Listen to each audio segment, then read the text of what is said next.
While working on the tattoo, Vince the crew chief brought in a bottle of Mermaid's Tears, which is an adult beverage that sparkles and you can use it to make cocktails and things like that. And I thought, okay, that would be interesting to try making that myself with a couple of options here. The first option is Prosecco glitter. This is a glitter sold by Poundland. Note that they do two food grade glitters. One is for drinks, the Prosecco glitter, if you can find it, and it's based on a sugar as a carrier of the oxides that give the colour. The other glitter they do for food is actually, well, I guess it'll probably dissolve in liquid, but it'll probably make it cloudy because if you look at the ingredients, it lists it as rice flour as one of the ingredients. So I'm guessing that's fine on cakes, but it's going to make drinks cloudy. The other thing I've got here is cosmetic grade mica, and you think, well, you're not going to put mica in the liquid, are you? Well, mica is commonly used. Well, it's commonly used in toothpastes. It's commonly used in the toothpaste to give it a sort of very slight abrasion and also a sort of very sort of white sheen with the oxides that are deposited on it. Because both these things are using titanium dioxide as the main sort of colouring agent. They're using a clear crystal. In this case, it's sugar. In this case, it's the finely ground mica, and I mean literally air float mica. And the other colour aspect of it is things like iron oxide, and they can use other colours like carmine and things like that, which is carmine is a salt of carminic acid, often called cochineal. And people say, you're eating beetles, but it's usually synthetically produced. So I thought, well, how much would it take? So let's try making this. And the reason I've got the two of them, I want to see how the effects compare. And I also want to store them for a while and see what happens. I know it'll settle down because I noticed that in Aldi they had a sort of violet juniper-based liquid that it did settle down. You could probably use this with lemonade and other things as well. In fact, the lemonade would probably keep it sparkling. Let's make it family friendly, and I'll try not to say any adult beverage type names. So let's get straight to it. I've got these tiny little measuring scoops. These are 10 milligram scoops, but that's not going to relate at all to the glitter because it's really light and airy. But the bottles they're going into, I've just poured them from a large supermarket brand bottle into these two generic Polish bottles. They were bought from a Polish supplier on eBay who sells all sorts of interesting stuff, including Polish overalls, which I quite like those. But these are 200 milliliter bottles, a fifth of a litre. Let's cut straight to the chase then. Oh, what I was going to do, he said, not cutting straight to the chase, was let's get the lid off this. So if I take the lid off this, it looks like sugar with glitter in it, to be honest. If I take the lid off this one, which is on very tightly because it goes everywhere, seriously, it gets into the air, it's already into the air, it's all over my hands. It's used for cosmetics. You actually apply it to your face.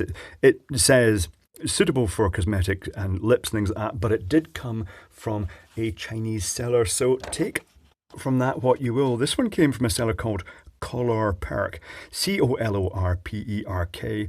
Lots of sellers doing it. None of them seems to do a silver as such, but they're all aimed brightly coloured at sort of cosmetics. I would say stick to goldish colours. This one was called Sparkle Gold, and it was 50 grams. I didn't quite realise how much 50 grams was. This is not 50 grams. The 50 grams is, one moment till I grab the rest of it.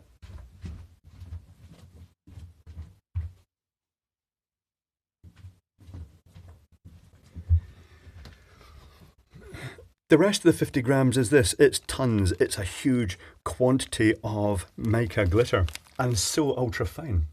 Now I can tell you, because I've tried it already, that the sugary stuff, if you eat it, a little bit in the finger, tastes sugary. Use another finger that I have not licked, put it into this stuff. This is the mica glitter. I'll tell you what it tastes like when I put it in my mouth. It's got a very slight texture of chalkiness, and that's it. You can't, not even between the teeth, I can't feel any grittiness. So let's start then. Let us put a number of scoops in now. Do you want to pause at this point? No, if you don't want to see me scoop it in one by one and discovering how much it takes, you can fast forward, but I'm going to do it live. So these are really scooping quite steep. 1, 2, maybe I should stir that up because it is diluted. 3, 4, 5, 6, 7, 8, 9, 10. So 10 of these little scoops heaped, and I'm going to just shake that and see what happens.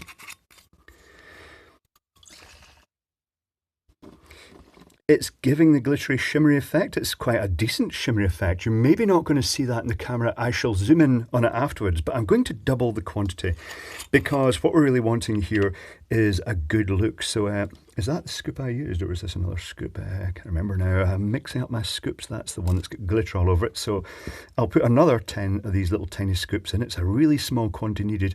2, 3, 4, 5, 6, 7, 8, 9, 10. These are sold under so many. They're all names like mermaid tears, unicorn tears, F-boy tears, which is a rather odd one. I might link to that one. No, that would make it non-family friendly. But you can find it by typing in that F word, boy, and then tears, and you'll find that drink. That is very golden and shimmery. I'm not sure if you're going to see that. You can see it. That's pretty good.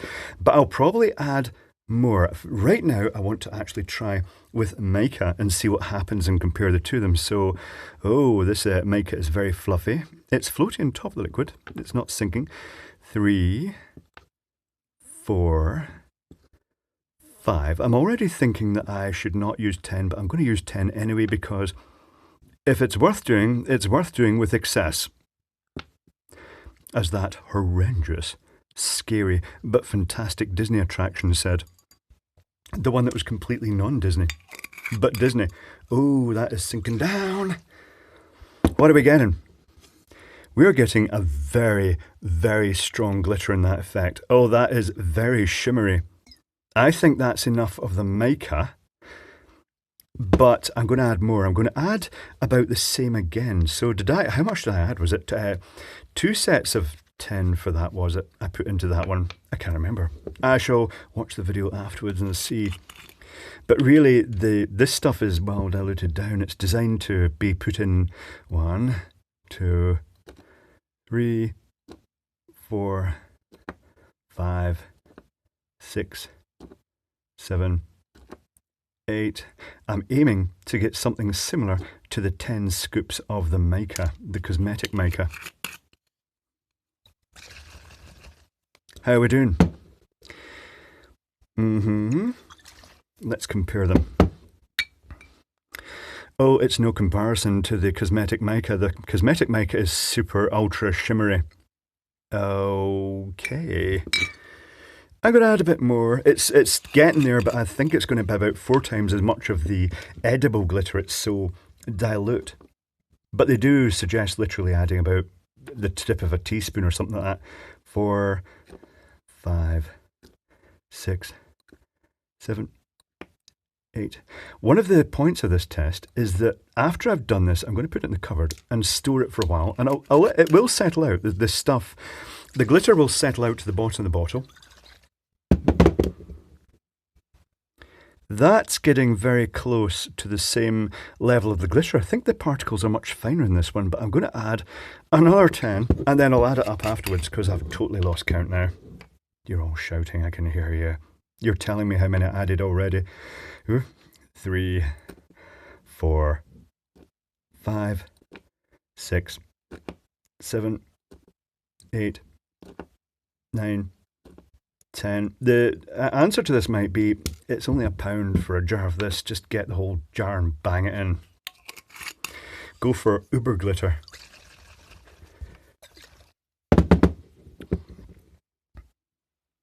I'll settle at that. I think that looks comparable. Can you see that visual effect? Let's focus down on, rather conveniently, on this listing, this eBay listing. and that should get us roughly into position. So they do require to be agitated. If you don't agitate them, the movement stops. It requires the movement for that visual effect. But as you can see, it's pretty damn good. Right, now to test this, I'm going to pour some. I suppose really if you were mixing this, you could go with more. Do we go for more? Do we make it excessively glittery? Let's go for another set of scoops of the mica in that one to make it super ultra mica, because it's not going to be taken neat. It's going to be diluted with things like ginger beer. Ginger beer being cloudy, so maybe not the best. So 1, 2. Do you know what? This is also being skewed by the fact the mica is so fluffy and light that it was sticking in the scoop, so that's not even accurate. This is going to be trial and error. Note that I've lost count. Doesn't really matter. It's hugely glittery. It doesn't really matter.